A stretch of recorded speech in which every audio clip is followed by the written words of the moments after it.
Hi guys, it's Sakura with Superior Book Club. This week we read House of M, and House of M was a lot of information packed into 8 issues. Also, you felt like you were missing a lot. Probably it was to encourage you to buy the tie-in books. So I'll do the best I can, but it kept feeling like stuff was missing. And most of it doesn't even matter anyway because it was an alternate timeline. So in issue 1, it starts out with Xavier trying to rebuild Genosha, and we find out that Wanda accidentally killed Hawkeye, Ant-Man, and Vision. And that stinks because Vision was her man, so you know. And then it shows 6 months later, and you have Wanda can't cope with the fact that she killed those X-Men, and she keeps rewriting the world, and Xavier keeps talking her down and getting her to fix it. I feel bad for Eric and Pietro right there, because they're watching, Eric's daughter, Pietro's sister, falling apart and losing her mind, and it's really rough on them. So, the Avengers and the X-Men, they go to see Wanda to see if they need to kill her. And then there's a white flash. And suddenly, Peter and Gwen are married. So in issue 2, this is where they start filling you with all kinds of information. And I was reading like, oh wow, this is cool, this is cool, this is cool, this is cool. But there wasn't a lot of plot. So you had Cap's old, Scott and Emma are together. Then you have Emma's meeting Franklin Richards because his parents are dead, which, no big deal there. I mean, who likes Fantastic Four? Dazzler is a talk show host. Gambit's a thief. Big surprise there. Kitty's a teacher, and her topic of study is mutant history. Sam's a cop. Luke's a gangster. Humans seem to be a subspecies in this, a lesser than people. Doctor Strange is a shrink. Colossus is just working a farm in Russia. Beast is back in his first mutation, so he's not blue or anything. And he and Hank Pym work for Tony, but Hank Pym is trying to work on isolating the mutant gene, which apparently is almost criminal. Janet is a clothing designer, which, we knew she'd be anyway. And Wolverine and Mystique are also together. Also gross. So in issue 3, you have Logan waking up and he remembers everything. And it turns out that was the thing that he wanted most, but we'll get to that later. So, after remembering everything, he jumps off a SHIELD helicarrier, and he goes looking for Xavier. And his SHIELD team, they try and stop him. Then he ends up in Hell's Kitchen with Luke and company. And then SHIELD finds them. In issue 4, Cloak has transported everyone to Kingpin's office. And there's this little girl, Layla, and she's helping people remember before Wanda had rewritten everything. So, I think I forgot to mention this, Wanda is the Scarlet Witch.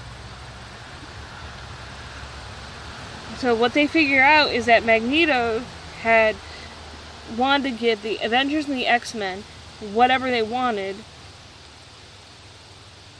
so that he could have whatever he wanted, which was his daughter alive. So, Luke and company, and, Luke, Hawkeye, Vision, maybe not Vision, but Luke and Hawkeye, and a bunch of the street level Hell's Kitchen people, they go and decide they're gonna wake up Emma. Then it starts issue 5. And Emma is awake and she can't figure out what kind of mutant Layla is because she's never encountered a mutant exactly like Layla before. But she figures out how to use her ability. And she tells Layla, like, I'm going to help you, and it's going to be hard because you're young, but you're going to have to grow up a little. And Layla goes, why me? When being told you're responsible for saving the Earth, why me is the most wonderful question there is. And I can't remember who said it, but in one book I read, it was David Eddings. A David Eddings book, the hero's grandfather turned to him and says, why you? Would you trust anyone else to do it? And that is the answer. So back to the story, sorry. When they wake Peter, it just killed me. He remembers everything, and he looks at Ben, and he looks at Gwen. And so much pain, so much anguish. Peter can't have nice things. It sucks. He just can't have nice things. And then Layla ends up waking up a lot more people to help them, but not Cap, because he's old and pretty well useless to the team. But then the S.H.I.E.L.D. team catches up with them, and Rogue touches Layla. Rogue has absolutely no control over her power she's never had before, and so everyone around remembers what happened to them. Hawkeye remembering that he's dead. And finally, the end of that issue closes in on Xavier's tombstone, where they thought that finding Xavier would help them fix everything and put it to right. So in issue 6, they sneak on a helicarrier and they go to Genosha. And while on the helicarrier, they have a fascinating debate on should they bother to fix it, because they all have what they always wanted. So why go back and put things back the way they were? So big battle happens in issue 6. Most people are occupying Magneto and his guests, and Emma, Cloak, and Layla go to Xavier's tomb and they find out it's empty.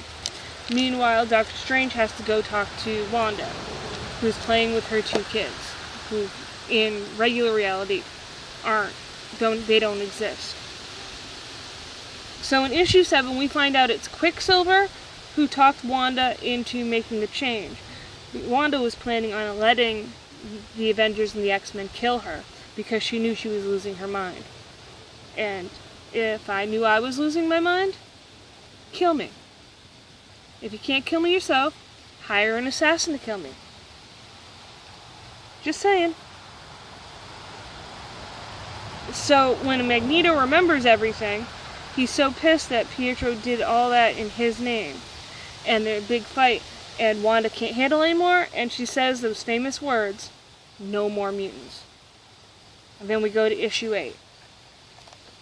Issue 8 takes place on Decimation Day, and the world looks back to normal.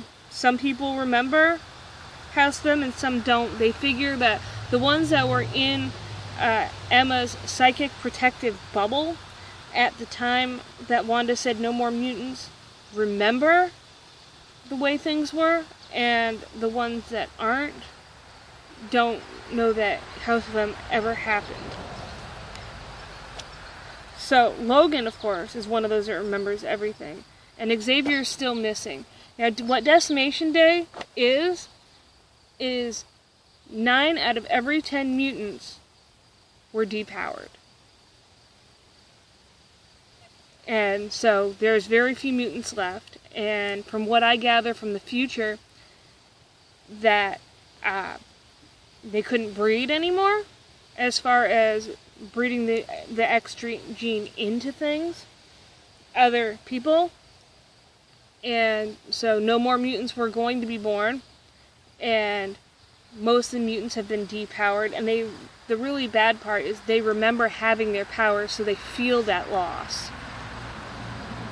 And this carries over up until they still mentioned it back in Curse the Mutants and stuff, D-Day. Jubilee is still not a mutant right now. Jubilee is a vampire because of this. So while House of M seemed a hot mess at times, because there was not a lot of plot and a whole lot of throwing information. Hey, this is what this world looks like, come look at this world, this is a great world. There's plenty of stories to be written in this world. It's not plot heavy, so you get bombarded with this is happening, this is happening, this is happening, but to our heroes and to our villains, not a lot is happening.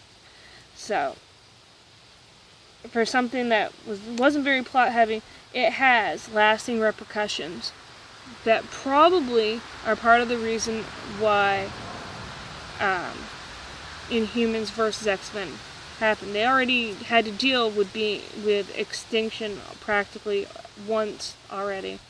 To worry about the Terrigen Mist also was just, no, not again. So, anyway, that is my review. I'm at Sakura_XP on Twitter. The Superior Comic Show that runs the book club is at Superior Comic 16 on Twitter, and a link to their podcast is in the description. Have a nice day, and I'll see you next time.